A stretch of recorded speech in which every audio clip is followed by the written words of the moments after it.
देवाधिदेव महादेव की करुणा नहीं होती तब तक हम एक क्षण भी भगवान के करीब नहीं जा पाते, भगवान के पास नहीं पहुंच पाते। बात से नहीं चल रहा। भगवान के करीब में यदि हम पहुंच रहे हैं,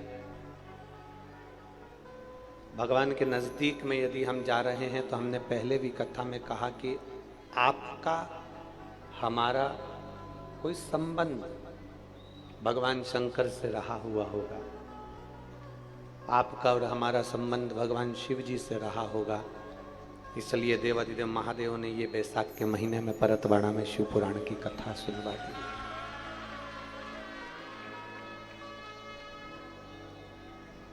और तेरी कृपा बिना ना हिले एक भी अणु, लेते हैं श्वास तेरी कृपा से तनो तनो। बखान क्या करूं मैं राखों के ढेर का, चपटी बहुत में खजाना कुबेर का। गंगाधार मुक्ति द्वार ओमकार तू, भोले ओमकार तू। आयो शरण तिहारी शंभु तार तार तू। ये शिव की कृपा के बिना नहीं मिल सकता।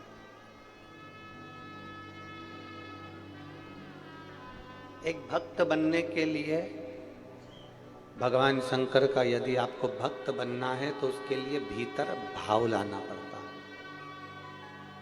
भीतर भाव लाएंगे तो भक्त बनेंगे। अगर हमारे दिल में, हमारे हृदय में भगवान के प्रति भाव ही नहीं है तो भक्त कैसे बने? आवाज नहीं जा रही बाहर पंडालों में।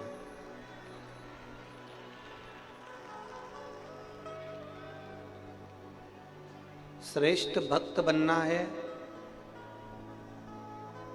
तो भीतर भाव को लाना पड़ेगा। अगर भाव नहीं होगा तो भक्त बनना भी बेकार। केवल कहने के भक्त नहीं बनना है हमको, केवल किसी ने कह दिया और हम भक्त बन गए ना। भाव तो उत्पन्न करो।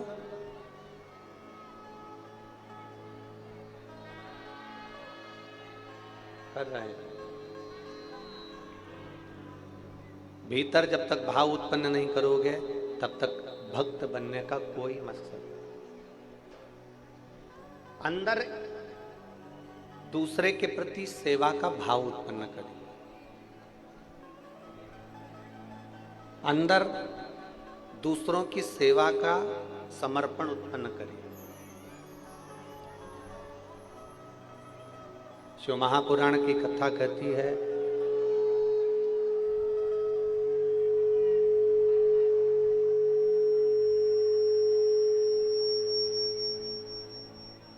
शिव महापुराण की कथा कहती है जब हम भाव उत्पन्न करेंगे तो भक्त बनने का हमको नाटक नहीं करना है, अपने आप भगवान शंकर के भक्त बन जाओ। अपने आप बनोगे, आपको कोई बनाने वाला नहीं रहेगा। माइक चालू करवाओ इधर के साइड के।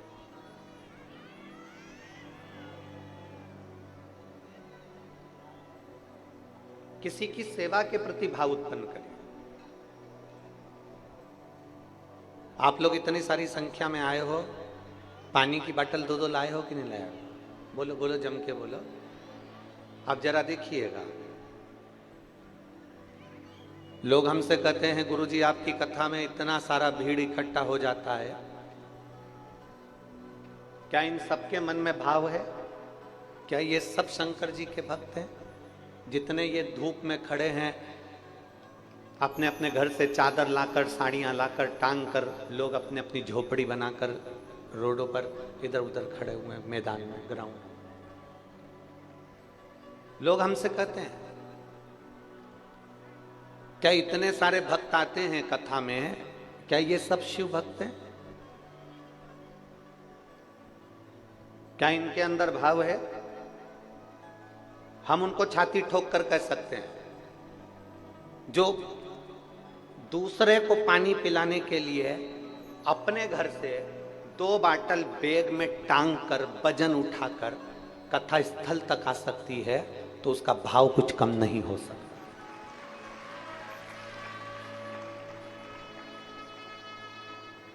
उसका भाव कम नहीं हो सकता, उसके भाव में कोई कमी नहीं हो सकती, उसका भाव कभी गलत नहीं हो सकता। ये मेरी जितनी जीजियां बैठी हैं ना, जितनी माताएं बैठी है, जितने मेरे जीजा बैठे हैं, मेरी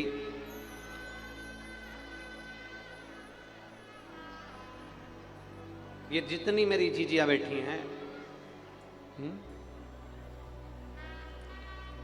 जितनी मेरी जीजियां बैठी हैं, इनसे कोई कह दे कि तुम 2 बैग उठाकर, 4 बैग उठाकर चलना, 3 बैग उठाकर चलना, या किसी के लिए कुछ लेकर चलना, वहां जाकर देना, नहीं। केवल एक शिव महापुराण की कथा एक ऐसी है जिसमें इनका भाव झलकता भी है और भगवान की भक्ति इनके हृदय में समाहित भी होती है।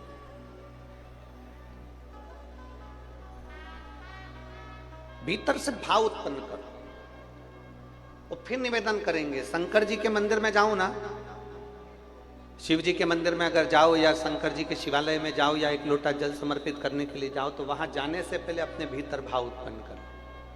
कौन सा भाव उत्पन्न करना है?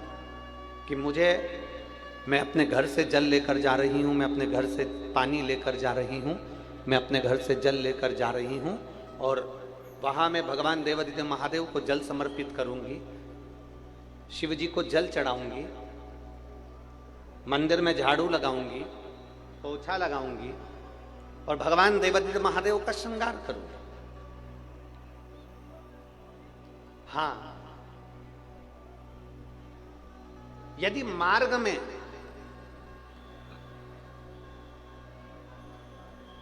इस जल की भी जरूरत अगर भगवान महादेव से भी ज्यादा किसी जीव को पड़ जाए, संत एकनाथ जी, संत तुकाराम जी, जिन्होंने प्रेरणा दी, त्रिवेणी का जल लेकर रामेश्वरम के लिए जाते हैं और बीच मार्ग में एक जीव गर्मी के कारण रोड पर पड़ा हुआ था। संत एकनाथ जी, संत तुकाराम जी उस जल को भगवान उस जीव को पिला देते हैं। साथ वालों ने कहा तुम ये कावड़ लेकर जा रहे हो, साथ वालों ने कहा ये जल लेकर जा रहे हो, तुम्हें त्रिवेणी का जल शंकर भगवान को रामेश्वर में चढ़ाना था और तुम ये बीच में सारा जल तुमने इसको पिला दिया। तो इतने में संत एकनाथ तुकाराम जी महाराज बड़े भाव से कहते हैं कि देखो, वो भी महादेव है और ये भी महादेव है, अगर महादेव को यहां लेना है तो वो जल को स्वीकार कर।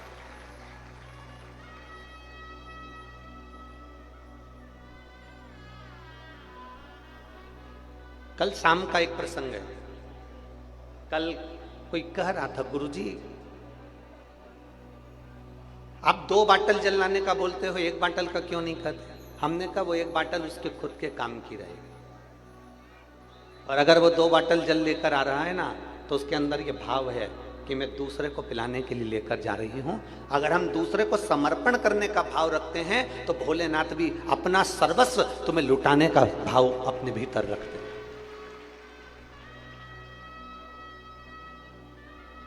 और निर्मल मन सो मोहि, आपका भाव जितना सुंदर होगा, आपकी भक्ति जितनी सुंदर होगी, उस निर्मल भाव से परमात्मा को ढूंढने में देरी नहीं लगेगी। निंदा से दूर हो जाओ, चुगली से दूर हो जाओ, बेकार कर्म से दूर हो जाओ। एक बड़ा सुंदर संवाद आता है।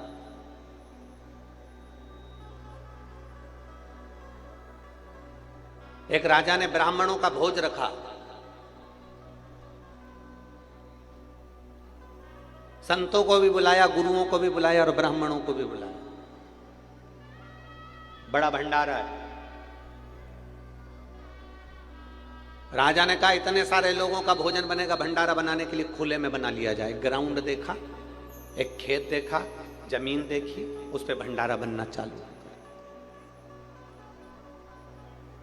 कितना दूर रहना निंदा से, कितना दूरी बनाकर रखना इस निंदा से। जिस पर हम बैठे हैं, जिस पर हम बैठे हैं, इसको क्या कहते हैं? जम के बोलो जरा। इसको कोई प्रधानमंत्री की कुर्सी तो नहीं कहता, इसको कोई राष्ट्रपति की कुर्सी तो नहीं कहता, इसको कोई मुख्यमंत्री की कुर्सी तो नहीं कहता, इसको कोई आमदार या खासदार की कुर्सी तो नहीं कहता। इसको क्या कहते हैं? व्यास पीठ। काय के लिए मिली है ये? अगर कोई व्यास वक्ता इस पीठ पर बैठे तो वो क्या करने के लिए बैठा? इस पीठ पर बैठा है वो भगवान की चर्चा करने के लिए, जनमानस को प्रेरणा देने के लिए और जनमानस को मंदिर, शिवालय, देवालय से जोड़ने के लिए बैठा। इस व्यासपीठ की गरिमा यह है कि इस व्यासपीठ से एक भी शब्द निंदा का ना निकले, किसी के लिए अपशब्द ना निकले।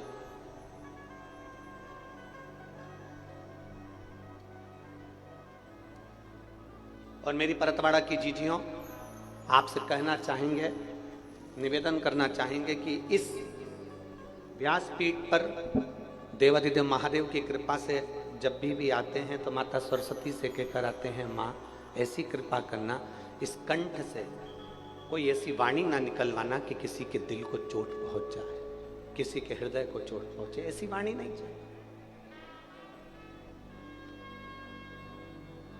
किसी की निंदा इस व्यासपीठ से ना निकले।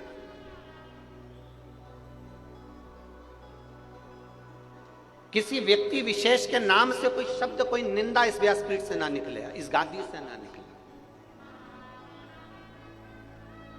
कारण निंदा का प्रतीक, निंदा का फल क्या है, निंदा का पाप क्या है, ये हमारे शास्त्र कहते हैं। एक राजा ने एक भंडारा करा, ब्राह्मण भोज करा, सबको बुलाया, संत महात्मा गुरुजन सब भोजन करने के लिए आए। सब भोजन बन रहा था खुले में।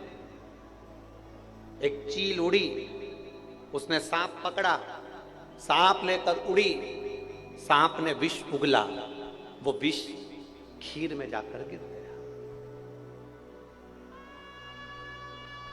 खीर में विष गिर गया। ब्राह्मण भोजन कर रहे थे, संत भोजन कर रहे थे, गुरुजन भोजन कर रहे थे, और सारे ब्राह्मण, सारे संत, सारे गुरु उस खीर को खाने के बाद मर गए। जितने भोजन कर रहे सब मर गए। धर्मराज के यहां सभा लग गई। चित्रगुप्त महाराज बैठे।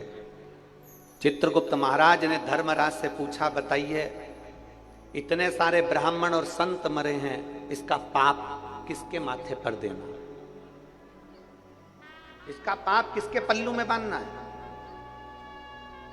इतने ब्राह्मण, इतने संत मरे, इसका पाप किसके माथे पर दिया जाए? राजा के माथे पर, जिसने ब्राह्मण संत भोज रखा, उस सर्प के माथे पर जिसने अपना विष उगल दिया, उस चील के माथे पर जो सर्प लेकर जा रही थी,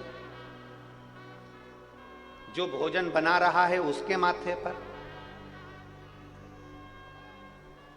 इतने सारे ब्राह्मण संतों के मरने का पाप किसके माथे पर दिया जाए? बोलो धर्मराज, बताइए। मैं किताब लेकर बैठा हूं, मुझे इसमें निर्णय देना है। अब बताओ किसके माथे पर दिया जाए? धर्मराज ने कहा 4 दिन रुक जाओ, उसके बाद में निर्णय लेंगे कि इसका पाप किसके माथे पर दिया जाए। 4 दिन निकले। राजा के नगर में 4-5 संत ब्राह्मण और आ गए। उन्होंने एक स्त्री से पूछा, माता जी राजा का भवन कहाँ है? स्त्री ने पूछा, क्यों? हमें भूख लगी है तो राजा के भवन में हम भोजन करेंगे। स्त्री ने कहा, बाबा सामने राजा का भवन है, परंतु हमारे यहाँ का राजा ऐसा है कि भोजन में जहर मिलवाकर ब्राह्मण संतों को मार डालता है। ऐसा खोलला राजा है हमारे यहाँ का, ऐसा बेकार राजा है हमारे यहाँ का। संत ब्राह्मण वापिस लौट गए। धर्मराज ने चित्रगुप्त को बुलाया और बुलाकर कहा, जो ब्राह्मण और संत मरे थे उनके मरने का पाप इस स्त्री के माथे पर डाल दिया जाए। उनके मरने का पाप इस स्त्री के माथे पर डाल दिया जाए, क्योंकि इसने निंदा करी है।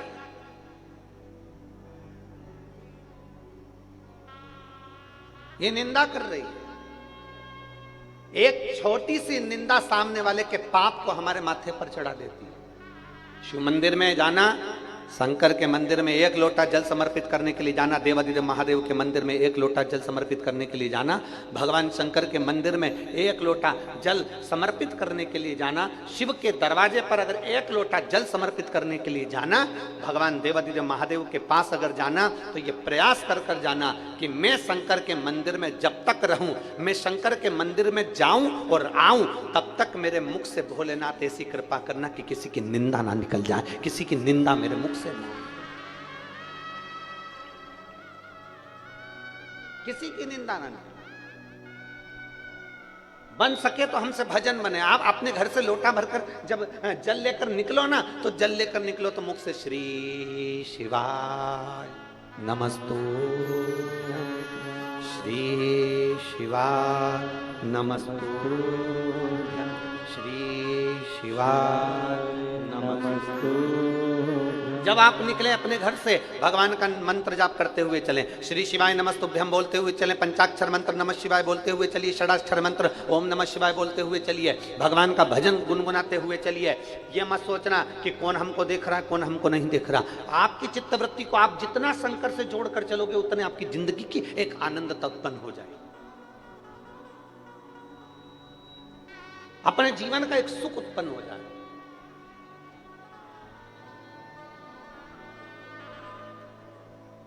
अपने भजन के बल को बढ़ाइए, अपने भाव को बढ़ाइए, अपने भाव।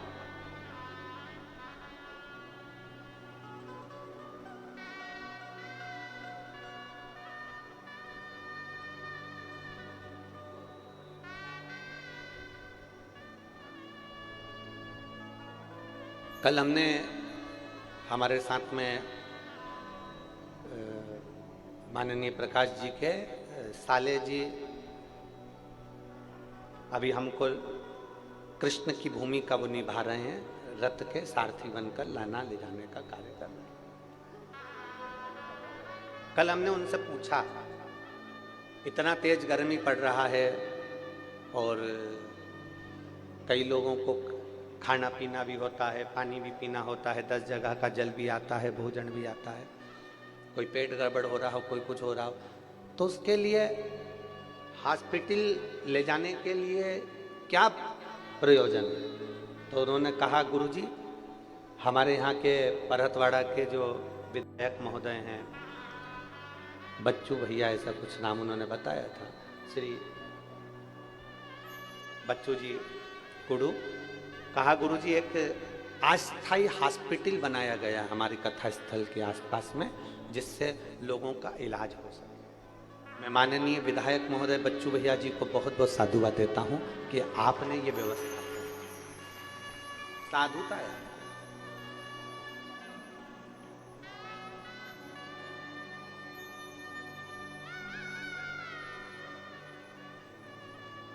बताया कि कुछ बसें भी चलवाई जिससे निशुल्क लोग जाना आना कर रहे हैं। हम उनको बहुत साधुता देते हैं, बहुत साधुता। एक विधायक होने पर ऐसा निर्मल भाव अगर आपके अंदर शंकर जी के प्रति है, तो ये शिव की ही कृपा है और आपके माता पिता की कृपा है। साधुता। अपने भाव को शुद्ध बनाइए।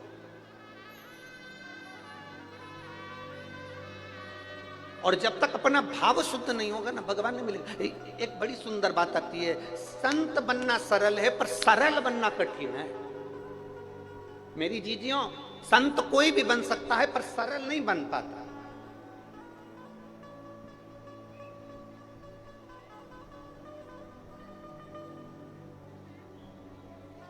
ये कंठी काई के लिए पहनते हो? तुलसी की। जम के बोलो जरा। गले में तुलसी की कंठी काई के लिए पहनते हो? गले में रुद्राक्ष काई के लिए पहनते हो? गुरु जी से मंत्र काय के लिए लेते हो? गुरु दीक्षा काय के लिए लेते हो? बड़े बड़े अवधे पर जाकर बैठ जाए और आपने किसी गुरु से मंत्र लिया है, कंठी पहनी है, गले में अगर तुलसी की माला पहने हो, गले में अगर रुद्राक्ष की माला पहने हो, कंठी का मतलब होता है कि अपने कंठ से किसी की निंदा ना निकले। कंठी का मतलब है अपने कंठ से किसी की बुराई ना निकले। कंठी का मतलब है अपने मुख से किसी के लिए अपशब्द ना निकले। तो समझ लो कि तुम किसी गुरु के चेले हो और तुम्हारा शास्त्र, तुम्हारा वेद, तुम्हारा पुराण तुमको ये बता रहा है कि तुमने उस कंठी को धारण करा है, तुमने अपने कंठ को शुद्ध कर लिया है।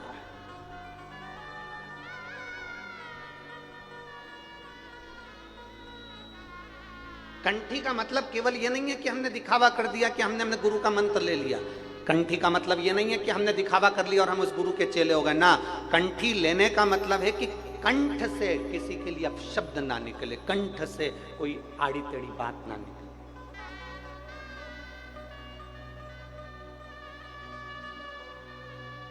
और मत बुरे कर्म कर बंदे, वरना पछताएगा। भगवान की आंखों से तू बच नहीं पाएगा, तू बच नहीं पाएगा। अरे ओ अज्ञानी मत करना नादानी, तेरे कर्म का फल भी तू ही पाएगा। जैसा किया तूने तेरे आगे आएगा। मत बुरे कर्म कर बंदे, वरना पछताएगा। भगवान की आंखों से तू बच नहीं पाएगा, तू बच नहीं पाएगा। ऐसा कर्म क्यों करना?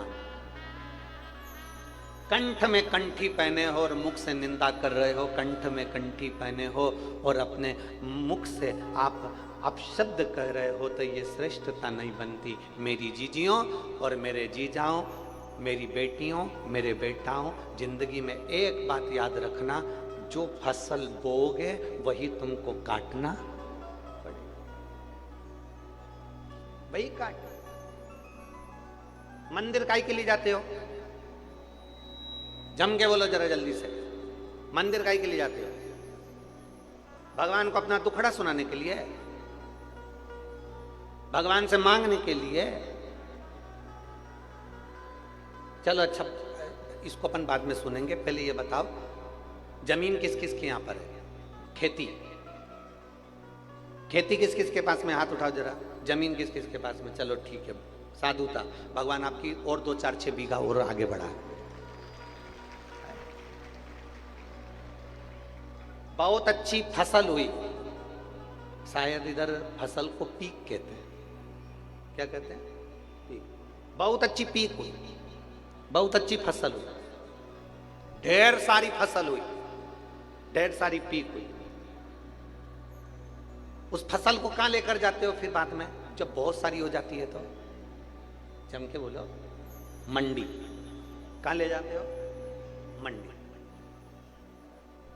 पीक बहुत अच्छी हुई, फसल बहुत सारी हुई, गेहूं बहुत हो गया, धान बहुत हो गया, सोयाबीन बहुत हो गया, कपास बहुत हो गया। जब फसल बहुत सारी हो गई तो हम इसको कहां लेकर गए? जम के बोलो, सब बोलो, कहां लेकर गए इसको? मंडी में लेकर गए। मंडी में ले जाकर हमने गाड़ी को उंडेल दिया, हमने गाड़ी को उंडेला, हमने गाड़ी को खाली कर। फसल ज्यादा हो गई, गेहूं ज्यादा हो गया तो मंडी ले गए, धान ज्यादा हो गया मंडी ले गए, कपास ज्यादा हो गया मंडी ले गए, तो हमने वहां ले जाकर दे दिया। बोलो सही है कि गलत है? सब बोलो जितने बैठे हो, सही है। गेहूं ज्यादा हो गया तो मंडी ले गए, कपास ज्यादा हो गया तो मंडी ले गए, धान ज्यादा हो गया मंडी ले गए, सोयाबीन ज्यादा हो गया मंडी ले गए, फसल ज्यादा हो गई तो मंडी ले गए, सब्जी ज्यादा हो गई तो मंडी ले गए। उसी तरह मंदिर क्यों जाते हैं? शिव पुराण कहते हैं जैसे फसल ज्यादा होती है तो मंडी ले जाई जाती है, पाप ज्यादा होता है तो महादेव के दरवाजे जाया जाता है।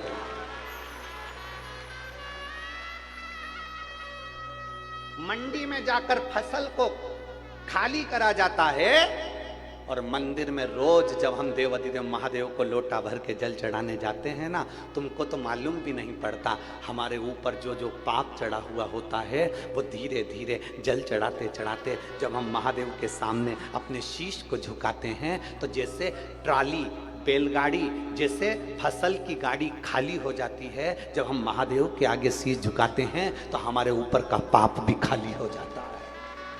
पाप भी खाली।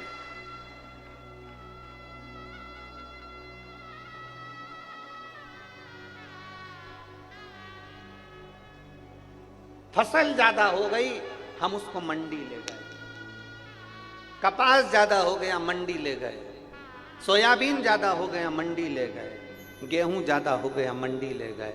निवेदन है जब बहुत, और ऐसा कोई मनुष्य नहीं जो पाप ना करता, सबके मुख से रोज झूठ निकलता, रोज सबके मुख से अपशब्द निकलता।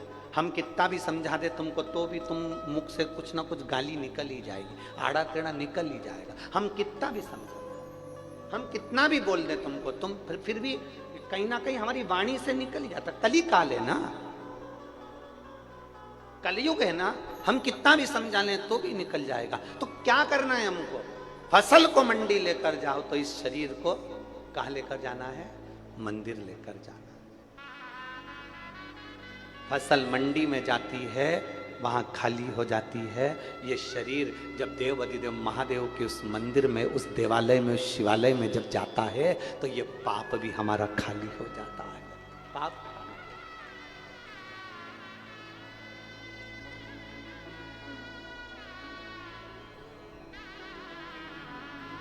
और मेरे बाबा दया करना, मैं तेरे भरोसे हूँ। मेरे बाबा दया करना, मैं तेरे भरोसे हूँ। ना घर के भरोसे हूँ, ना परिवार के भरोसे हूँ, ना घर के भरोसे हूँ, ना परिवार के भरोसे हूँ। मेरे बाबा दया करना, मैं तेरे भरोसे हूँ। भोले बाबा दया करना, मैं तेरे भरोसे हूँ। हम शिव के भरोसे, हम परमात्मा के भरोसे।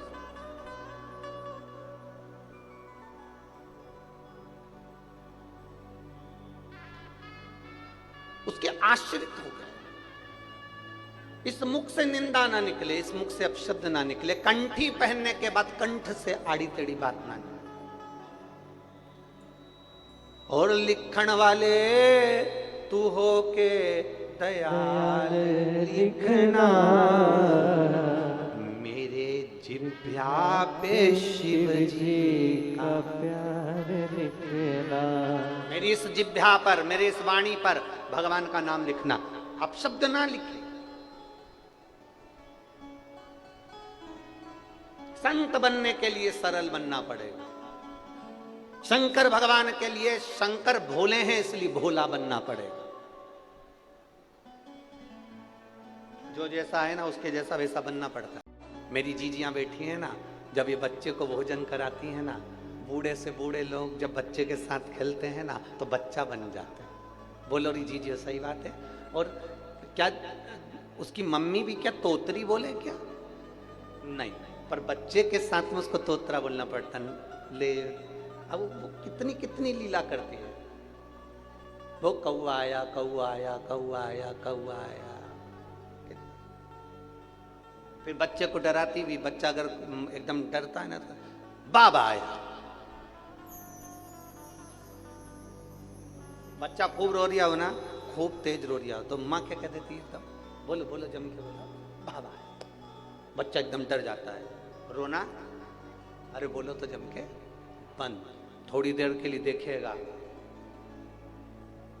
कहाँ आया, जब उसने देख लिया नहीं आया तो फिर मां फिर चिल्लाती बाबा आया, बच्चा रोना बंद। शिव महापुराण की कथा कहती है बच्चा रो रहा है और मां कह देती है बाबा आया तो बच्चा रोना बंद कर देता है। संसार सागर में आप रो रहे हो और व्यास पीठ से सुन लो कि कोई तुमसे कह दे कि शंकर भगवान आएंगे और तेरा दुख मिटा कर जाएंगे, समझ लेना बाबा आएगा और दुख मिटा कर जाएगा। रोना बंद। मेरे बाबा दया करना, मैं तेरे भरोसे हूँ। मेरे बाबा दया करना, मैं तेरे भरोसे। रोना बंद। अब क्या रो, अब बाबा आ गया, बाबा आया, बच्चे ने रोना बंद करा। माँ को बच्चे के साथ बच्चा बनना पड़ता है। माँ को जैसा बूढ़ा व्यक्ति भी है ना तो बूढ़े के साथ बूढ़ा बनना पड़ता है। माता पिता को बच्चे के अनुकूल चलना पड़ता है।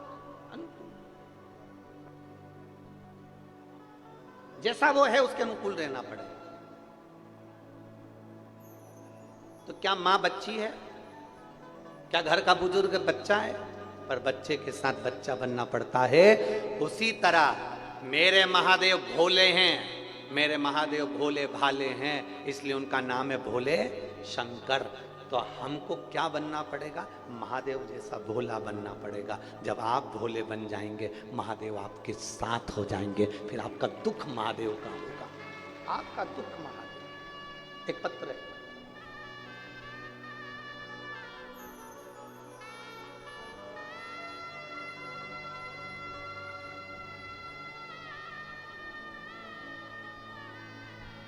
प्रतिभा सतीश मसूरकार, मैं हीवरखेड़ तहसील तेल्हारा जिला अकोला की हूँ। मेरा मोबाइल नंबर ये है, कहीं बैठी हो तो हाथ हिला सकती है।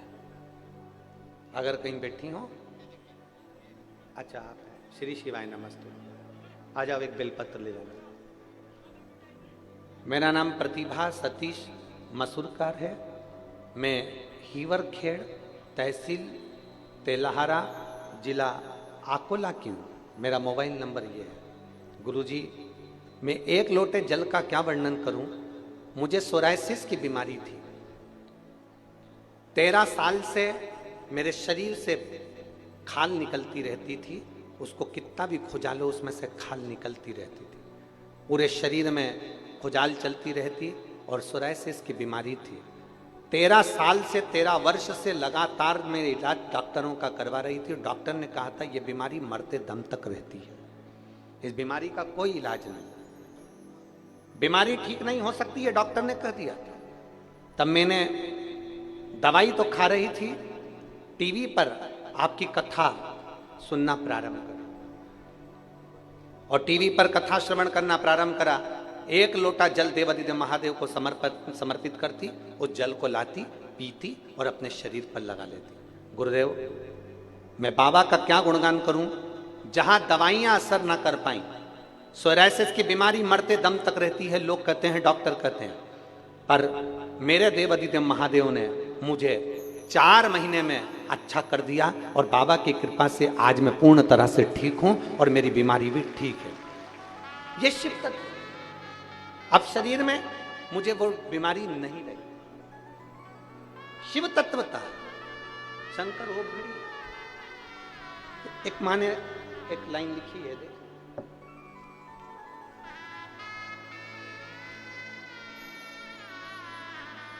सो दीपिका सचिन राखोड़े, पेंशनपुरा, परतवाड़ा की रहने वाली हूँ।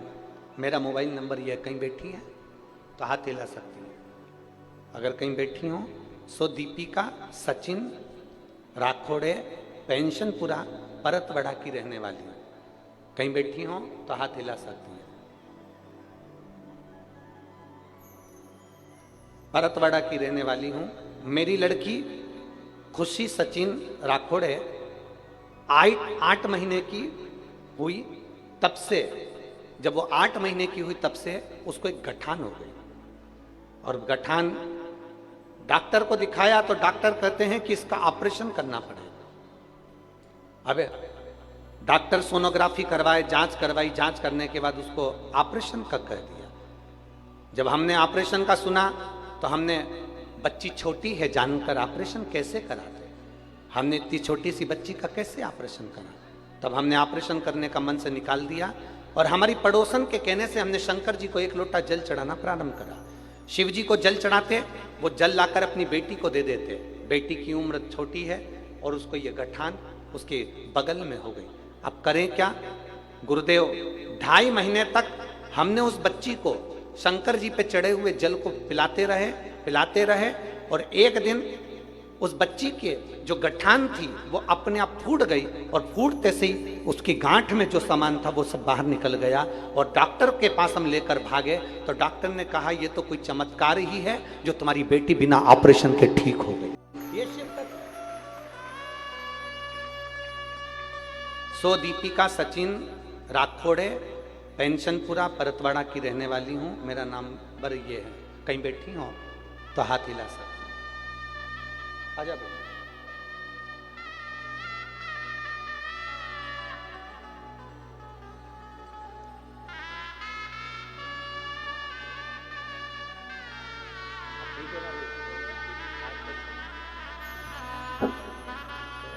शरीर पूरा ठीक हो गया? हाथ वगैरह पूरे शरीर का था।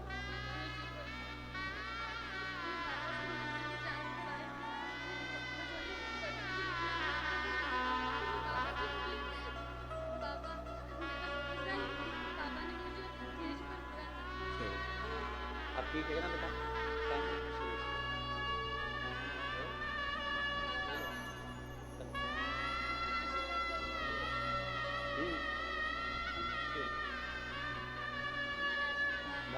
अब ठीक है ना शरीर? 13 वर्ष से सोरायसिस की बीमारी थी, पूरा शरीर खुजाते, पूरे शरीर में थी। और देवाधिदेव महादेव ने आज पूरा शरीर बाबा की कृपा से ठीक हो गया।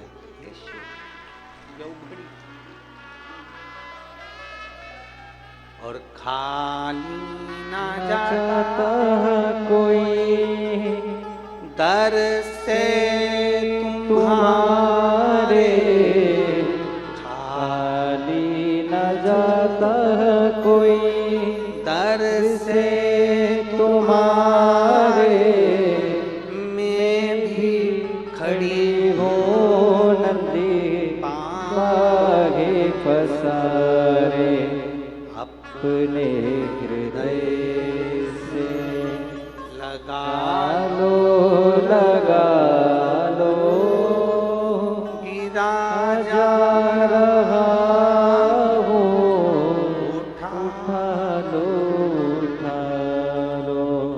आप दिल से उसको 1 लोटा जल चढ़ाओ। आप दिल से उससे निवेदन करो। वो बेटी ने एक लाइन अच्छी लिखी है। प्रतिभा सतीश मसूरकार, हीवर खेड़ा, तेलाहारा, जिला अकोला। इन्होंने एक लाइन अच्छी लिखी है।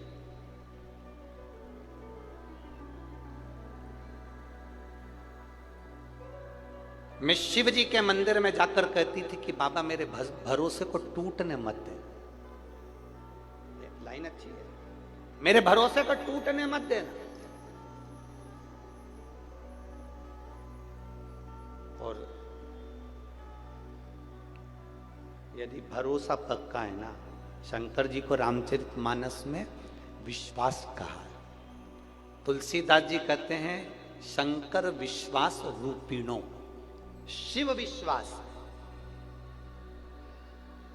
मेरे जीजाओं, मेरी जीजियों, मेरी बेटियों, मेरे बेटाओं, अगर आपका विश्वास पक्का है ना, अगर विश्वास पक्का है तो ये निश्चित है कि मेरा महादेव तुम्हारी झोली भरने में देरी नहीं करेगा। पक्का भरोसा दृढ़ी रखना, भरोसे को कम मत होने दो। और जो कहते हैं भगवान हमारी नहीं सुनता, उनसे निवेदन करूंगा, किसी कथा के पंडाल में बैठकर जब कुबेरेश्वर धाम से मेरा कुबेर भंडारी कथा वाचने के लिए आया हो, मेरा कुबेरेश्वर धाम से कुबेर भंडारी जब कथा वाचने के लिए आए, उस पंडाल में 7 दिन 5 दिन बैठकर विनती कर कर देखना, अगले पंडाल में तू खुद पत्र लेकर पहुंचेगी कि मेरे बाबा ने मुझे ये दिया है।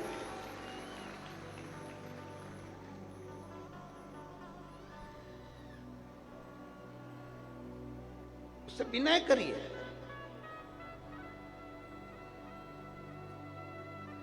अपने भीतर हम बहुत सारे वो जैसे कचरे की गाड़ी होती है, तो कचरे की गाड़ी में अगर कचरा भरा रहे तो कचरा सड़ता है, उससे गाड़ी भी जम के बोलो सड़ती है।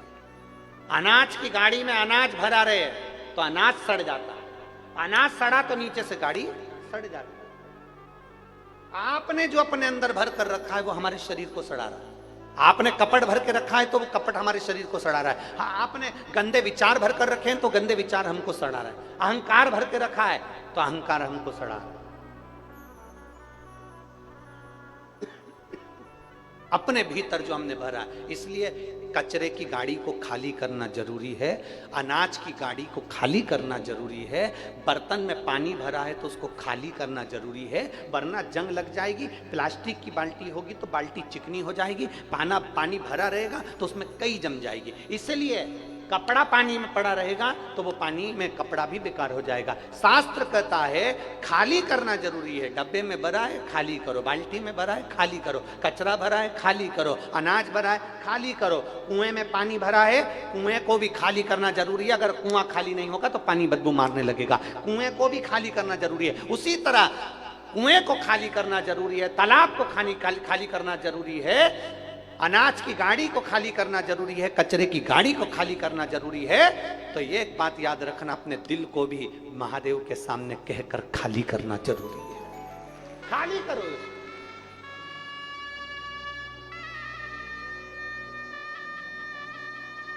ज्यादा दबा दबा कर रखोगे ना तो वो कहते हैं ना, ज्यादा दबा दबा के खाओगे तो दवा खाने जाओगे। अरे बोलो तो जम के एक बार फिर से बोलो, दबा दबा कर खाओगे दवा खाने जाओगे। इसलिए शास्त्र कहता है 2 हिस्सा खाओ, 1 हिस्सा पानी के लिए रखो और 1 हिस्सा थोड़ी सांस लेने के लिए रख ले दम। परंतु व्यक्ति सोचता है बिस्कुट आ रहा है आन दो, पानी आ रहा है आन दो, कोल्ड ड्रिंक आ रहा है आन दो, कुरकुरे आ रहे आन दो, वेपर्स आ रहे आन दो, सब ले लेके रख लिया और पूरी कथा में कथा तो कम सुनी और दिन भर बैठी अब इतना खा लिया कि अब लोटा, अब इतना खाया तो फिर अब विचार कर रही कहां से निकलूं, कहां से जाऊं। सारी जनता भरी पड़ी है, कहां करूं। कथा में बैठो ना तो पानी भी उतनी मात्रा में पियो जितना शरीर को लगे। मालूम पड़े ज्यादा पी लो तो 25 बार किधर से जाऊं।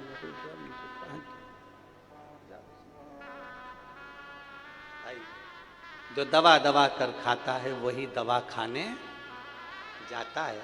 इसलिए भीतर अपने अहंकार को इतना मत भर लो, काम को इतना मत भर लो, लोभ तृष्णा आसक्ति को इतना मत भर लो। दबा के भरोगे ना तो फिर दवा खाने नहीं। फिर अंदर इतना भर लिया, उसने मेरे को ये बोल दिया, रखते गए, उसने ऐसा कर दिया, रखते गए। भीतर एक उत्तर प्रदेश में एक महादेव का मंदिर है, गंगा नदी के तट पर।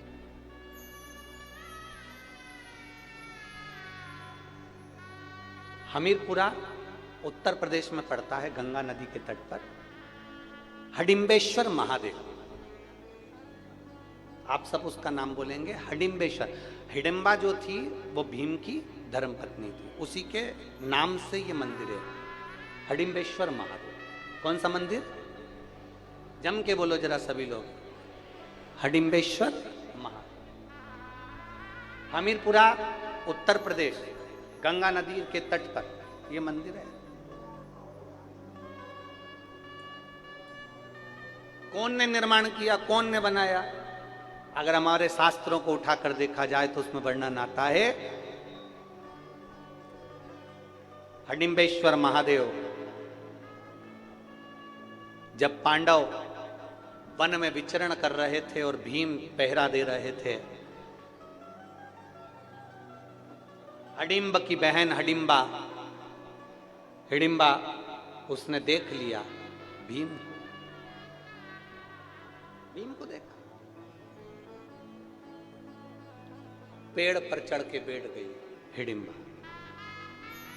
भीम को देख रही।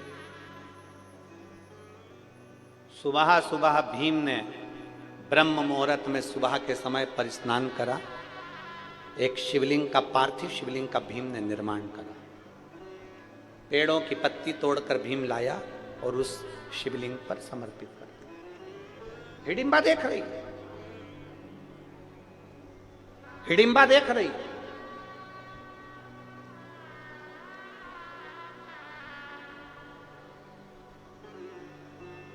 हमीरपुरा उत्तर प्रदेश में हडिम्बेश्वर महादेव, गंगा नदी के तट पर, जो उत्तर प्रदेश के रहवासी हैं वो दर्शन करते होंगे वहां। हिडिंबा देख रही है, भीम ने ब्रह्म मुहूर्त में एक शिवलिंग का निर्माण करा, पार्थिव शिवलिंग का निर्माण करा, वृक्ष की पत्ती तोड़कर लाया और भगवान शंकर को चढ़ा दिया। हाथ जोड़ के बैठ गए। हिडिंबा राक्षसी थी, उसकी वृत्ति अच्छी नहीं थी, उसका विचार अच्छा नहीं था। वो तो भीम को खाने को आई थी, वो भीम को मारने के लिए आई थी, पांडवों के प्राण लेने के लिए आई थी, प्राण ग्रहण करने के लिए, प्राणों को नोचने के लिए आई थी, वो समाप्त करने के लिए आई थी। पर वो हिडिंबा बैठ गई पेड़ पर, वृक्ष पर, भीम को देखती रही। एक दिन निकल गया, भीम को देखती रही। 2 दिन निकल गया, भीम को देखती रही। हिडिंबा से रहा नहीं गया।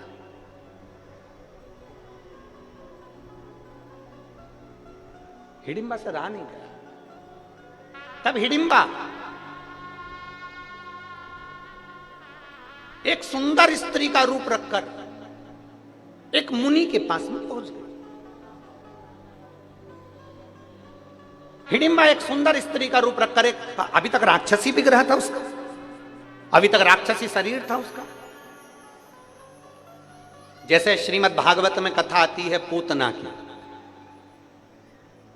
राक्षसी थी, पर भगवान को दूध पिलाने के लिए जब जाती है तो बड़ी सुंदर गोपी का रूप रखकर जाती है, बड़ी सुंदर बनकर जाती है पूतना, बड़ी सुंदर स्तनपान कराने के लिए जाती है। उसका नाम था पूतना, जो घर में पूत ना रहने दे, उसका नाम पूतना था। बड़ी सुंदर, अति रमणीय बनकर पूतना चली जाती है भगवान कृष्ण के सम्मुख में। यशोदा जी ने पूछा तुम कौन हो? पूतना कहती है मैं ब्रज की गोपी हूं। क्यों आई हो? जब लाला का जन्म हुआ तो बधाई लेने नहीं आई थी, इसलिए आज बधाई लेने के लिए आई। अच्छा, हाँ। शंकर भगवान आए थे, यशोदा जी ने लाला को शिव जी की गोद में नहीं दिया था। पूतना सुंदर रूप रखकर आई तो लाला को गोदी में दे दिया। यशोदा जी ने कहा बहन तू इसको संभाल, मैं तेरे लिए बधाई लेकर आती। भगवान कृष्ण ने सुन लिया था कि इसने मुझे पूतना को बहन बोला है, तो मेरी मैया यशोदा की ये बहन है तो मेरी मासी है। अब भगवान कृष्ण को क्या मालूम था कि ये मासी नहीं, गले की फांसी है। उनको क्या मालूम था?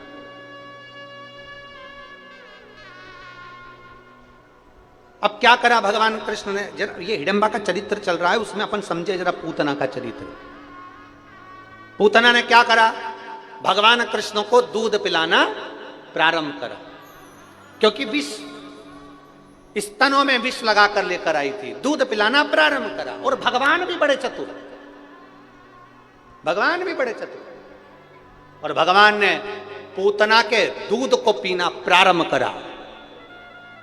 पूतना जब तक दूध दे रही थी, स्तनपान करा रही थी, तब तक भगवान ने पिया। और दूध के बाद में जब पूतना ने विष देना चालू करा, तब भगवान ने पूतना के प्राणों को हर लिया। अब भागवत में एक संवाद बड़ा विचित्र आता है कि भगवान ने पूतना का स्तनपान क्यों किया। मैया यशोदा का स्तनपान करना था, फिर पूतना का क्यों करा? भगवान कृष्ण ने पूतना के दूध को क्यों पिया, स्तनपान क्यों करा? श्रीमद् भागवत में श्रीमद् वल्लभाचार्य जी सुबोधनी के अंदर वर्णन करते हैं कि ये पूतना सारे ब्रज के बच्चों को स्तनपान कराती कराती आ रही थी। ये पूतना सारे ब्रज के बच्चों को स्तनपान कराती कराती आ रही थी। बच्चों के प्राण स्तनपान करने से छूट रहे थे, मर रहे थे। तो जितने बच्चों के प्राण छूटते थे वो मुख से छूटते थे दूध पीते पीते। तो प्राण पूतना के स्तन में भर चुके थे। सारे ब्रजवासियों के बच्चों के प्राण पूतना के स्तन में भरे हुए थे। तब भगवान कृष्ण ने विचार करा, इसके स्तन में सारे ब्रज के बच्चों के प्राण भरे हैं, दूध पीऊंगा तो इन सभी प्राणों को मैं निकाल कर अपने उदर में रख लूंगा, क्योंकि ये ब्रजवासी के प्राण हैं और ब्रजवासी मुझे प्राणों से प्रिय हैं। भगवान कृष्ण ने पूतना के दूध को पीना प्रारंभ करा और पीते पीते सारे प्राण निकाल कर अपने पेट में रख लिए, उदर में रख लिए। अब उदर में वो प्राण रह गए। छोटे छोटे ब्रजवासी के बच्चों के प्राण भगवान के पेट में रह गए। समय आया, भगवान धेनु चराने के लिए जाते, उससे पहले भगवान जब बाल्यावस्था में थे तो भगवान ने मिट्टी को उठाकर खा लिया। बोलो, कथा सुनी कि नहीं सुनी? सबने जम के तो बोलो जरा, सुनी है ना? भगवान ने क्या करा? अपने चरण की रज को उठाकर खाया। अपने पांव की मिट्टी को भगवान कृष्ण खा रहे, अपने चरण की रज को भगवान खा रहे। अब दुनिया के लोगों ने कुछ भी बोला हो कि चरण की रज क्यों खाई, माता को ब्रह्मांड का दर्शन कराना था, पृथ्वी का दर्शन कराना था, पूरे विश्व का दर्शन कराना था, पर भगवान कृष्ण से कोई पूछे कि तुमने ब्रज की रज अपने मुख में क्यों खाई, तब भगवान कृष्ण का वाक्य रहेगा, जिन ब्रजवासियों के प्राण पूतना ने हरे थे, उनके प्राण मैंने स्तन में से निकाल कर अपने पेट में रखे थे। ये बाहर के ब्रजवासियों का उद्धार तो मेरे चरण की रस से हो जाएगा, पर जो अंदर ब्रजवासी पड़े हुए हैं इनका उद्धार कैसे होगा? तब भगवान ने अपनी चरण की रज खुद खा ली और अंदर बैठे हुए जीवों का कल्याण कर अपने चरण की रज स्वयं पार।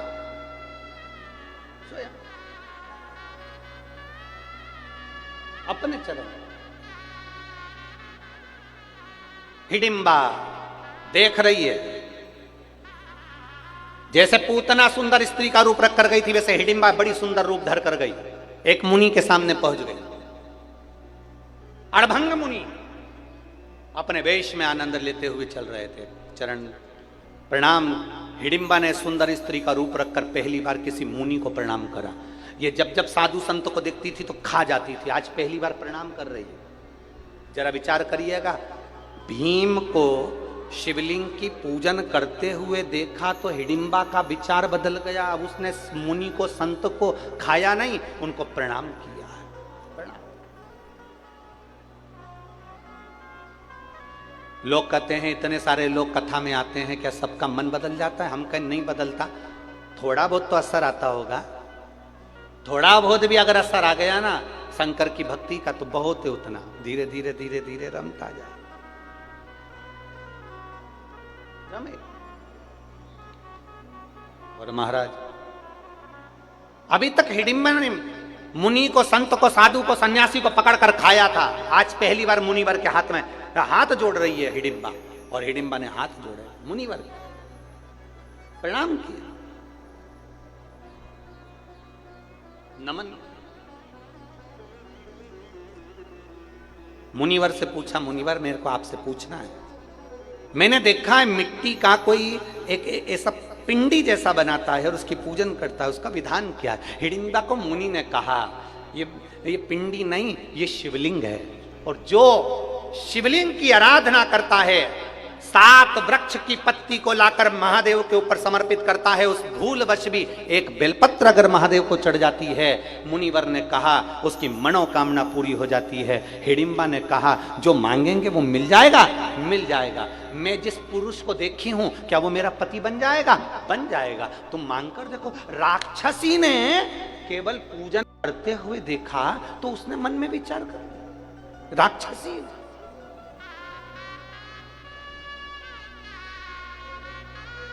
आपको अगर शंकर के मंदिर में जाता हुआ कोई देखे और मंदिर जाना चालू कर दे, समझ ले उसका कल्याण होने वाला है। आप शंकर की कथा में जा रहे हैं और कथा में जाते हुए शिव महापुराण के महत्तम में लिखा है, जब कोई नारी, पुरुष, बच्चा, बूढ़ा कोई भी शिव पुराण की कथा सुनकर जब वो अपने गांव में जाता है तो गांव में जो उस मनुष्य का, उस पुरुष का मात्र दर्शन कर लेते हैं तो उनके पितृ भी पार उतर जाते हैं। इतना वर्णन शिव पुराण में लिखा है। शिव महापुराण में लिखा है श्री शिवाय, जम के बोलो जरा, श्री शिवाय नमस्तुभ्यम। बोलने वाले के मुख का मात्र दर्शन कर ले तो 71 पीढ़ी में करे हुए सारे पाप छिन्न हो जाते हैं और जीव तीर्थों के दर्शन का फल पा लेता है। उसका मुख का दर्शन, उसके केवल मुखाग्रविंद का दर्शन। अब इतने सारे आप लोग हो, श्री शिवाय नमस्तुभ्यम बोल कर जाते हो, लोग आपका दर्शन करते होंगे, मुख देखते होंगे, आपका चेहरा देखते होंगे, आपका स्वरूप देखते होंगे, कितनों का कल्याण कर देते हो, कितनों का। महाराज इसीलिए आप लोगों से कहते हैं, हम प्रार्थना करते हैं भाव की निर्मलता से परमात्मा की प्राप्ति।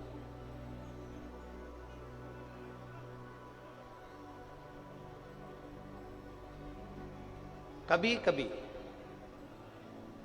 ऐसा हो जाता है कि शिव के करीब होने के बाद भी हमारा भाव निर्मल नहीं हो पाता। एक बार भगवान शिव विराजमान थे, पार्वती जी ने आकर उनके नेत्रों को बंद करा। पार्वती जी ने जैसे ही नेत्रों को बंद करा तो एक अश्रु की बूंद गिर गई, जिससे एक बच्चे ने जन्म ले लिया जिसका नाम अंधकासुर था।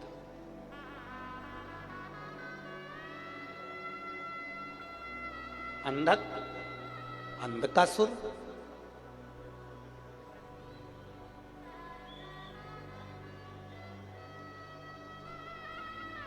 छोटा सा बच्चा माता पार्वती जी ने गोदी में उठा लिया। शंकर भगवान ने पूछा पार्वती ये कौन है? पार्वती जी कहती है मैंने जब आपके नेत्र बंद करे तो ये बच्चे ने जन्म लिया आपके आंसू से, आपके अश्रु से।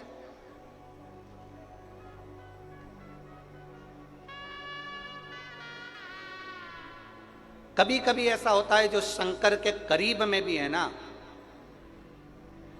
वो भी शिव से दूर। मेरी जीजियों,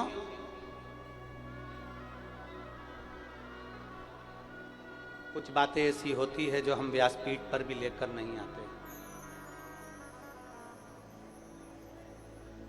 त्रिपुंड लगा लिया, तिलक लगा लिया, भगवान की आरती पूजन भी कर रहे हैं, आराधना भी कर रहे हैं,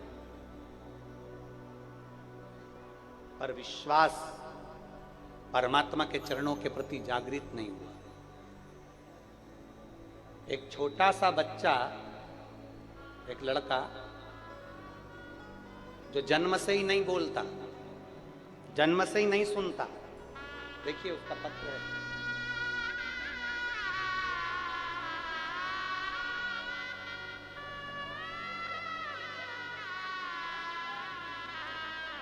उसका एक सर्टिफिकेट भी लगाया गया है, जो जन्म से ही ना सुनता है ना बोलता है, उसका साथ में लगाया गया है।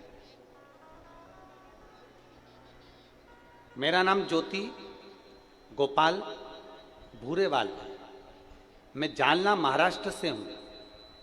कहीं बैठी हैं तो हाथ हिला सकती हैं। आप ही हैं? बच्चा आया है के साथ में? लिया इसको, लिया। मेरा नाम ज्योति गोपाल भूरेवाल है, मैं जालना महाराष्ट्र से हूँ। मेरे बेटे का नाम उमेश भूरेवाल है। उसे बचपन से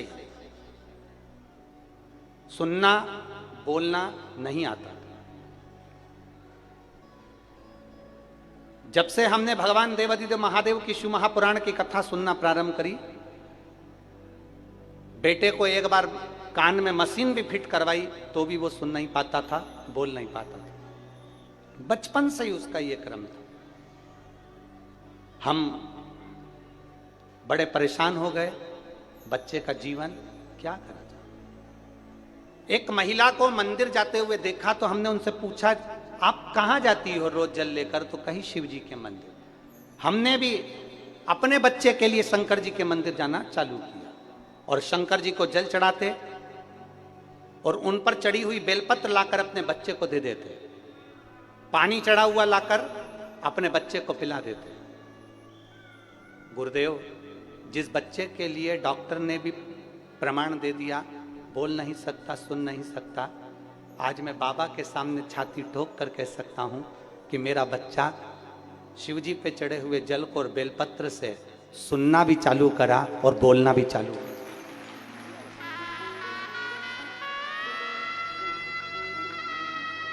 अब मेरा बच्चा धीरे धीरे थोड़ा थोड़ा बोलना भी चालू कर दिया और सुनना भी।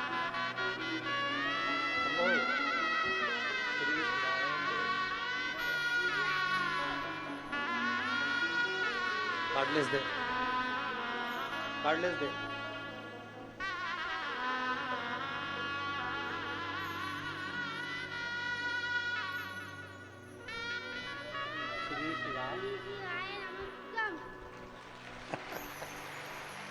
एक बार वापिस आवाज तेज करो इसकी, फिर बोलो।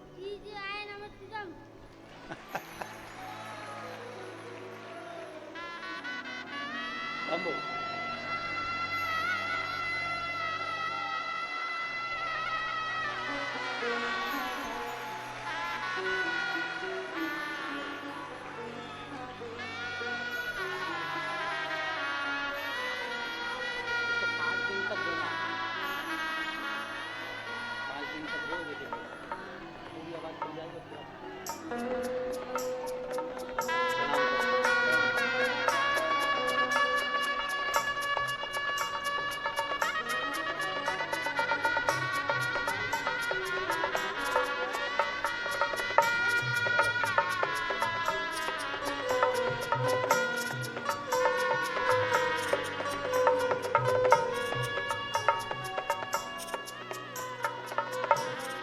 लुटा दिया भंडार काशी वाले ने, कर दिया माल काशी वाले ने। शिव है, उसका प्रमाण पत्र लगा है जिसमें उसकी वाणी और उसकी श्रवण शक्ति बचपन से नहीं, ओघड़ दानी है। कोई हमसे पूछे तुम्हारी शिव पुराण में है क्या, हम कहते हैं एक बार दिल से सुनकर तो देख, तब मालूम पड़ेगा कि शिव पुराण में है क्या। क्या देता एक पत्र और है। मेरा नाम कोमल कुणाल हाटेल है। मेरा नाम कोमल कुणाल हटेल, परतवाड़ा 8वाड़ी बाजार पेंशनपुरा से हूँ। कहीं बैठी हो आती है, आ जाओ, एक बेलपत्र ले जाना, आ जाओ। मेरा नाम कोमल कुणाल हाटेल, मैं परतवाड़ा 8वाड़ी बाजार पेंशनपुरा से हूँ। भोले बाबा का मैं क्या गुणगान करूं गुरुदेव। मेरी छाती में दर्द हुआ, मालूम पड़ा सोनोग्राफी में कि गठान हो गई। जब छाती में गांठ हुई, डॉक्टरों ने उसकी जांचें प्रारंभ कर दी और जांच करने पर मालूम पड़ा कि वो गठान कैंसर की है। जब गठान कैंसर की थी, जांच बाहर भी गई और सारी जांचें होकर आई तो मालूम पड़ा कि मुझे छाती में जो गठान हुई थी वो कैंसर की गठान। खूब रोई मैं, सोचने लगी कि अब जिंदगी क्या बची, क्या करूं। गुरुदेव, एक बार केवल मोबाइल पर आपकी कथा थोड़ी सी किसी ने भेजी थी और वो मैंने सुनी, मेरा विश्वास हो गया अब डॉक्टर के पास में अगली जांच जब कराऊंगी जब देवाधिदेव महादेव के सीहोर होकर जाऊंगी।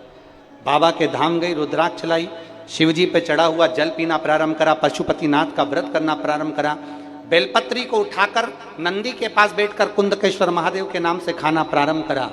और दूसरी बार फिर मेरी जांच होना प्रारंभ हुई तो जो कैंसर की गठान थी डॉक्टर ने जांच कर कर मुंबई में कह दिया वो पानी की गठान है, वो कैंसर की नहीं। बाबा ने 4 हॉस्पिटल में मुझे कैंसर बताया गया और अगला हॉस्पिटल ऐसा था कि भोलेनाथ जी की कृपा से मुझे कैंसर नहीं निकला। ये शिव की आराधना है, ये शंकर की कृपा। मैं शिव का क्या गुणगान महाराज, उसको समझना कठिन है, शिव को जानना बहुत कठिन, बहुत कठिन।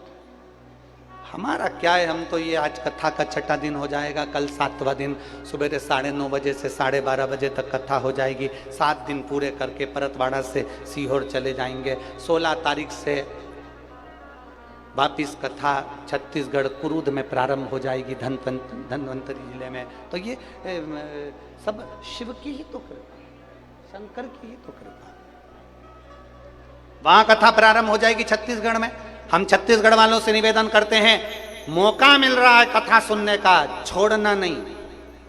2 बजे से 5 बजे तक कथा सुनने को मिलेगी, आप आनंद लो उस कथा को। और आपसे भी कहते हैं, टीवी पर कथा आए ना, तुम्हारा मन लगे ना लगे, चित्त लगे ना लगे, तुम्हारा मन है कथा सुनने का नहीं है तो भी अपने घर की टीवी को चालू कर कर रखो। कम से कम शिव पुराण का थोड़ा सा शब्द आपके घर में पहुंचेगा तो घर में भी अगर कुछ तकलीफ होगी तो बाहर नहीं। इतनी करोड़ों लोग, लाखों लोग एक साथ में जब श्री शिवाय नमस्तुभ्यम बोलते हैं तो आधी ऊर्जा तो वैसे ही प्रबल हो जाती है।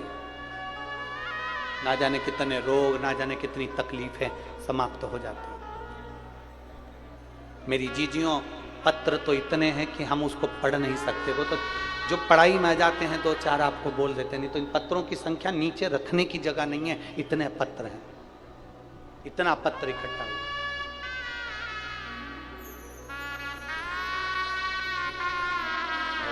मेरे बाबा तेरी नौकरी सबसे बढ़िया है, सबसे करीब हो। मेरे बाबा तेरी नौकरी सबसे बढ़िया है, सबसे करीब। जब से तेरा गुलाम हो गया तब से मेरा भी नाम हो गया। जब से तेरा गुलाम हो गया तब से मेरा भी नाम हो गया। वरना बात क्या थी मेरी, वरना बात क्या थी मेरी। सबसे बढ़िया है, सबसे खरी हो। भोले बाबा तेरी नौकरी सबसे बढ़िया है, सबसे खरी। तेरे दरवाजे की चाकरी सबसे बढ़िया है, सबसे खरी। मेरी किस्मत का जब गुल खिला तब जाकर के ये दर मिला। मेरी किस्मत का जब गुल खिला तब जाकर के ये दर मिला। अब तो हो गई है रहमत तेरी, अब तो हो गई है रहमत तेरी। सबसे बढ़िया है सबसे खरी हो भोले बाबा तेरी नौकरी सबसे बढ़िया है सबसे खरी। उसको भजो दिल से, दिल से।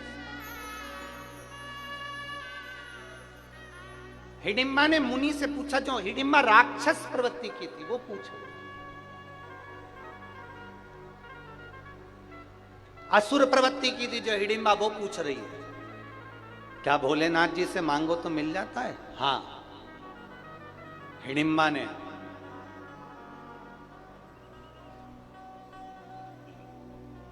एक शिवलिंग की स्थापना करी, अखंड हिडिंबा वहां बैठ, अखंड, उठती नहीं है, जाती नहीं है, कहीं नहीं,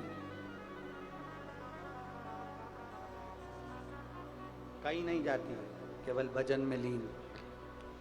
हिडिंबा ने एक नियम बड़ा प्रबल बनाया, बेलपत्र को तो हिडिंबा पहचानती नहीं थी, आसुरी प्रवृत्ति की थी, राक्षस प्रवृत्ति की थी, बेलपत्र को नहीं जानती। आसुरी प्रवृत्ति में आपको कहां बेलपत्र देखेगी?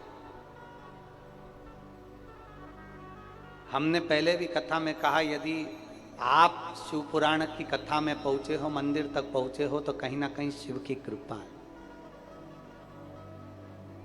अगर ये श्री ओम प्रकाश जी, श्री प्रकाश जी जायसवाल कथा करवा रहे हैं, तो हमने पहले भी कहा इनके माता पिता की कोई पुण्याई होगी तो ये शिव पुराण की कथा जायसवाल परिवार में है। सुनने वाले की भी पुण्याई है, कथा करवाने वाले की भी पुण्याई है, और कथा बाचने वाले की भी पुण्याई है।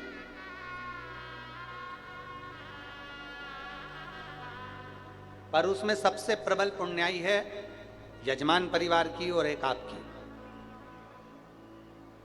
सबसे बड़ी पुण्याई जो ये कथा आपने करवाई और आप श्रवण कर रहे हो, और ये बाबा कुबेर भंडारी इस कथा को बाच रहा है, तो बाबा पुण्याई है। भरतवाड़ा वालों जरा विचार करिएगा, बैसाख महीने में तुम लोग इतना दान करते क्या? बोलो, जम के बोलो। इतना पानी पिलाया तुमने, इतना लोगों को चाय पिलाई, वो सामने एक बड़ा स्टॉल लगा है जय झूलेलाल समिति, मैं उनको भी धन्यवाद देता हूँ। लगातार प्रतिदिन कुछ ना कुछ प्रसाद में, कभी चना, कभी कुछ, कभी कुछ, पूरे टाइम, ऐसा नहीं कि खत्म हो जाए, उन्हें हलवाई में ही रख रखा है, बनाते जा रहा है, लगाते जा रहा है। हम रास्ते से जाते हैं, बीच में जगह जगह पर कोई ने शरबत का स्टॉल लगा रखा है, कोई ने पानी का स्टॉल लगा रखा है, और ऐसे कई भगत हैं जिनका तो नाम हमको आता भी नहीं, हम तो बस गाड़ी से निकलते हैं तो देख लेते हैं, तो ध्यान में आ जाता है तो बोल देते हैं। ऐसे बहुत भगत है। आप में कई माताएं ऐसी हैं, ऐसा एल्युमिनियम का इतना बड़ा डब्बा, उसमें भर के लिया पोहा, उपमा, खिचड़ी, और अपने पास में लेके बैठ गई। जो आसपास की माता है उनको धीरे धीरे कथा भी सुनती जा रही और निकाल निकाल के देती जा रही। धन्य मेरी परतवाड़ा की जीजियों, मैं आपको नमन करता हूं, प्रणाम करता हूं।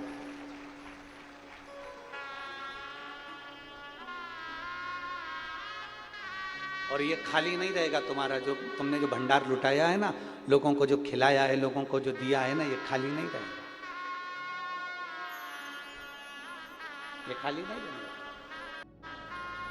हमारे बीच में माननीय विधायक श्री रवि जी राणा जी पधारे हैं, जिन्होंने अमरावती में बहुत सुंदर शिव महापुराण कथा का वाचन करवाया और जनमानस में एक प्रेरणा दी है। आपका दिया गया, आपका खिलाया गया खाली नहीं जाने वाला, ये पुण्य आपके साथ में, ये पुण्य आपका है। हिडिंबा बैठ गई, और हिडिंबा बैठकर भगवान शंकर के ऊपर बेलपत्र तो जानती नहीं थी, पत्तियां तोड़कर लिया थी पेड़ पौधों की, वृक्षों की, और वो शिव जी पे चढ़ा देती।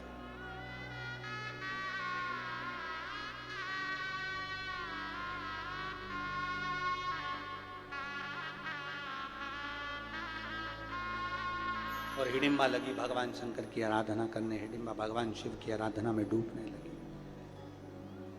मंत्र नहीं जानती है हिडिंबा, शिव जी के मंत्र जाप को नहीं जानती है हिडिंबा, शंकर जी के मंत्र को नहीं जानती है हिडिंबा। बस पत्तियां तोड़ती है, शंकर जी को चढ़ा देती है और बैठी है।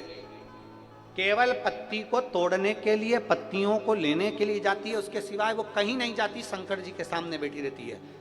अब जिस मुनि ने उसको बोला था कि जो मांगोगे मिलेगा, वो विश्वास पक्का था हिडिंबा का कि जो मांगोगे मिलेगा। जैसे आपका विश्वास पक्का है, आपका भरोसा पक्का है। आप कथा पर विश्वास करते हो ना कि मैंने सुना है, शंकर सुनता है, एक लोटा जल चढ़ाएंगे वो सुनेगा, बेलपत्र चढ़ाएंगे सुनेगा, बेलपत्र खाएंगे रोग मुक्त होगा, तकलीफ मेरी मिट जाएगी। ये आपने सुना है, आप सुनते हो तो विश्वास जागृत होता है, विश्वास जागृत होता है तो शिव सुनता है, करता है।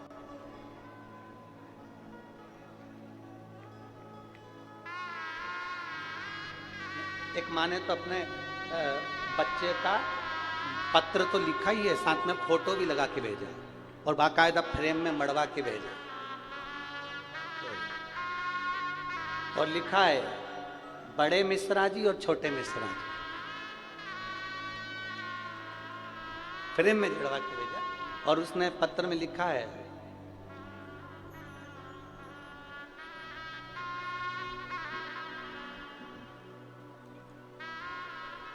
मेरे 4 बच्चे, चारों बच्चों की शादी मैंने एक ही मंडप में करी है, तो लोग कहते थे तेरे यहाँ औलाद नहीं होगी, तेरी बच्चियों के घर संतान नहीं होगी, और वास्तवता थी कि बच्ची के घर में औलाद नहीं हो रही थी। कई साल निकल गए, तब आखिरी में सब जगह डॉक्टरों को दिखाना बंद कर दिया। फिर हमने पशुपति व्रत करा और बाबा की कृपा से जो बच्चे का सुख नहीं था, बाबा ने ऐसी कृपा करी कि 5वां व्रत पूर्ण हुआ और मेरी बेटी के घर में संतान की प्राप्ति हुई। मैं उसका फोटो लगा कर भेजा, आप भी देखो टीवी पर लगा। कहीं बैठी है क्या नाम है उसका? ललिता विनोद बड़ेल।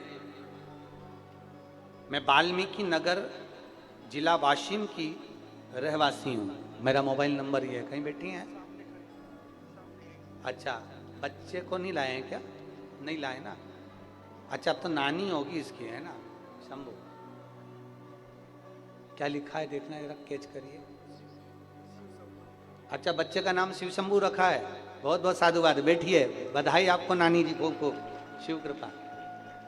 शिव तत्व है, ओकड़ी है।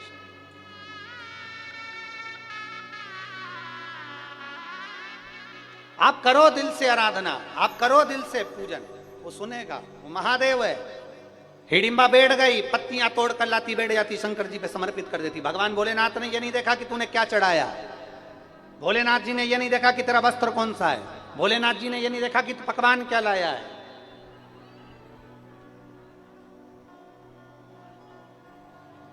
भगवान को कितने भोग लगते हैं? अरे जम के तो बोलो। लोग लिखते हैं 56 भोग लगते हैं। कितने भोग लगते हैं? महादेव को नहीं, मेरे ठाकुर जी को, मेरे राम जी को, मेरे नारायण को, मेरे गणेश जी को, सबको कितने भोग लगते हैं? 56। शिव महापुराण की कथा में बाबा देवाधिदेव महादेव माता पार्वती जी को बड़ा सुंदर एक उपदेश दे रहा है। देवाधिदेव महादेव माता पार्वती जी को उपदेश दे रहा है। उस उपदेश में माता पार्वती जी से कहते हैं, पार्वती सुन, जैसे देवताओं को भोग लगते हैं ढेर सारे, उसी तरह मनुष्य को भी भोग भोगना पड़ते हैं ढेर सारे। इस मानव शरीर को भी भोग भोगना पड़ते हैं। कई दुख जिंदगी में आते जाते हैं, आते जाते हैं, भोगना। परंतु शंकर जी कहते हैं, पार्वती, उन भोग भोगने में भी जो मुझे याद रख लेता है, मैं उसके दुख को समाप्त कर दूं। उसके दुख की कथा कह रही है। हिडिंबा ने भगवान शंकर से जो मांगा, शिव ने दिया। ना मंत्र ना साधना, बस दिल से बाबा को बेलपत्र की जगह पत्ते भी चढ़ाए तो स्वीकार करा। आखिरी में हिडिंबा ने मांगा शिव जी से, भीम था, भीम मिला और पति के रूप।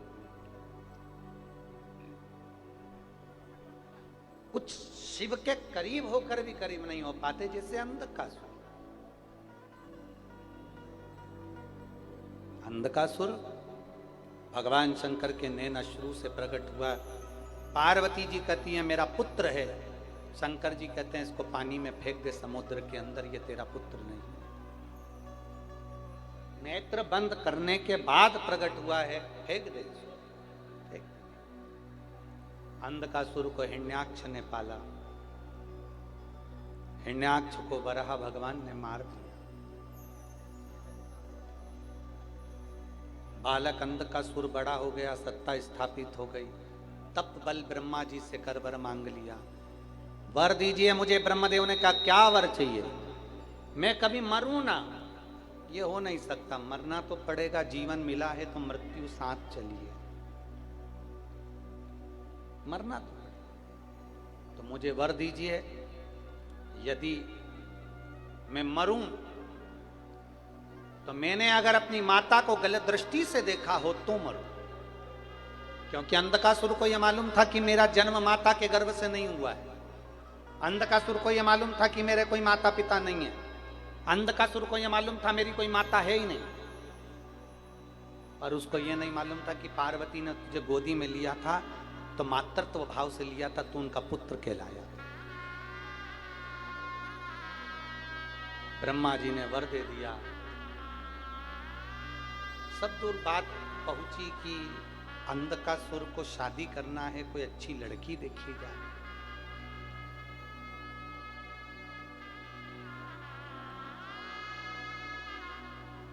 कोई अच्छी पुत्री देखी, मालूम पड़ा जो अच्छी पुत्री थी वो तो शिव जी लेकर क्रोध आ। जाओ शंकर भगवान की उस धर्म पत्नी को, पार्वती को मेरे लिए लेकर। कोई जाने को तैयार नहीं हुआ, तब अंधकासुर स्वयं गया। जो माता पार्वती जी को देखा, देखते से ही उनको लेने के लिए, हाथ पकड़ने के लिए जागरूक हुआ। पार्वती मैया को क्रोध आ गया। ब्रह्मा जी ने कहा था अगर तुम अपनी माता को गलत दृष्टि से देखोगे तो तुम्हारे प्राण चले जाएंगे। शिव महापुराण की कथा कहती है संसार की सारी माताएं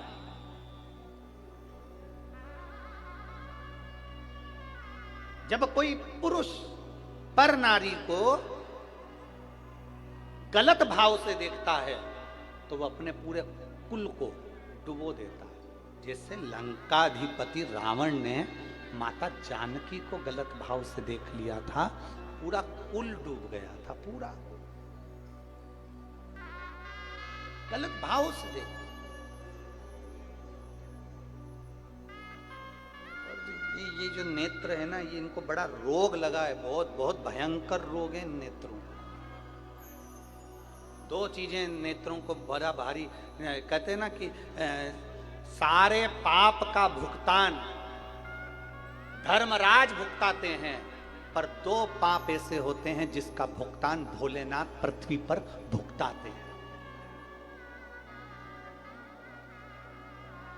सारे पापों का भुगतान धर्मराज ऊपर भुगताते हैं, पर दो पाप ऐसे हैं जिसका भुगतान भोलेनाथ पृथ्वी पर भुगताते हैं।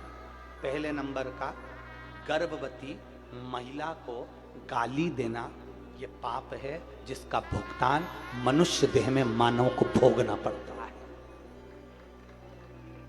गर्भवती नारी को गाली देना, अपशब्द कहना, हंसना, उस पर मनुष्य को भोगना पड़ता है। दूसरे नंबर पर रजोधर्म नारी, रजस्वला नारी, रजोधर्म धारण करी हुई नारी 4 दिन 3 दिन 5 दिन 6 दिन 7 दिन घर में काम नहीं करती। रजोधर्म धारण करी हुई नारी को अगर कोई गाली देता है, अपशब्द कहता है, आड़े टेढ़े संवाद कहता है, तो उस मनुष्य को पृथ्वी पर ही भोगना पड़ता है। सारे पापों का भुगतान धर्मराज ऊपर भुगताते हैं, पर दो पाप ऐसे हैं जिसका भुगतान मनुष्य को पृथ्वी पर भोगना पड़ता है। देवाधिदेव महादेव एक गर्भवती नारी पर हंसना, गर्भवती नारी को ताना देना, गर्भवती नारी को अपशब्द कहना, और दूसरा रजो धर्म धारण करने वाली नारी, रजस्वला कोई स्त्री होती है हम तो देवरानी जेठानी जितनी भी होती हैं इनसे हम हमेशा अपनी कथा में कहते हैं, देखो सासों से भी कहते हैं, बहुओं से भी कहते हैं, घर में अगर तुम्हारी देवरानी रजस्वला धर्म से है और जेठानी को ज्यादा काम करना पड़ रहा है, तो जेठानी से निवेदन है कि कभी भी देवरानी को उस रजो धर्म के समय पर अपशब्द मत कहना। जेठानी रजो धर्म से है और देवरानी को ज्यादा काम करना पड़ रहा है, तो देवरानी से निवेदन है कि जेठानी को अपशब्द ना कहे। ननंद रजो धर्म से है और भाभी को काम करना पड़ रहा है, या भाभी रजो धर्म से ननंद को काम करना पड़ रहा है, तो अपशब्द ना कहना, क्योंकि ये कुछ दिन ऐसे होते हैं जिन दिनों में स्वयं कालाधिपति इसकी गणना करता है। इसलिए निवेदन है कि किसी भी रजो धर्म वाली स्त्री, देखिए रजो धर्म के समय पर माता द्रौपदी का केश पकड़कर खींचकर दुशासन लेकर आया था, जिसका भोग पूरे कौरवों को भोगना पड़ा था। और पूरे कौरवों को क्या, उस सभा में जितने बैठे थे, चाहे भीष्म पितामह बैठे हों, चाहे गुरु द्रोणाचार्य बैठे हों, चाहे धृतराष्ट्र बैठे हों, चाहे गांधारी बैठी हो, सबको भोगना पड़ा। ये पाप कर्म का भोग है। दो पाप, इनसे दूरी। कोई गर्भवती नारी है, ठीक है, उसको कष्ट है, ठीक है, वो अपना कष्ट कैसे सह रही है वो जानती है।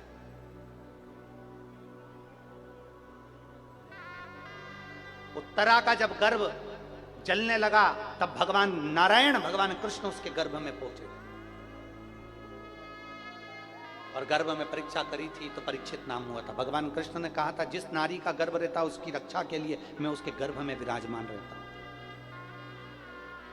और गर्भवती नारी के ऊपर उपहास करना, या हंस देना, या गाली दे देना, या अपशब्द कर देना, कमेंट्स कर देना, ताने दे देना, आड़ा टेढ़ा ना, शिव पुराण के 3 नहीं। तो अपशब्द ना कर, किसी को आड़ा टेढ़ा ना कर, किसी के लिए कोई कमेंट्स, कोई जहां आपको लगता है ना कि ये फालतू की बात चल रही है, तो उस समय पर नो कमेंट्स, कोई कमेंट्स नहीं, कोई प्रत्युत्तर नहीं, कुछ नहीं, चुप, मौन हो जाओ, मौन। ये दुनिया का वो आभूषण है मौन, चुप रहना ही आनंद है, मौन हो जाए। शिव कथा कह रही है, अंधकासुर के प्राण भगवान शंकर ने काल भैरव को प्रकट कर कर हर लिया। समय आया, माता पार्वती जी ने शिव जी से विनय करी और भगवान गणेश जी के मंगल विवाह के लिए आते। निवेदन है, कल कथा सुबह 9:30 बजे से 12:30 बजे तक रहेगी। जिन्होंने पूरी 6 दिन 7 दिन की कथा ना सुनी हो, वो कल की कथा जरूर सुन लेना। कहते हैं मेहमान जाते हैं तो घर के बच्चों को कुछ देकर जाते हैं। शिव पुराण कहती है, जब बाबा की कथा विराम लेती है तो भोलेनाथ भंडार लुटा कर जाते हैं। बोल बम का नारा है, शिव तत्व आनंद में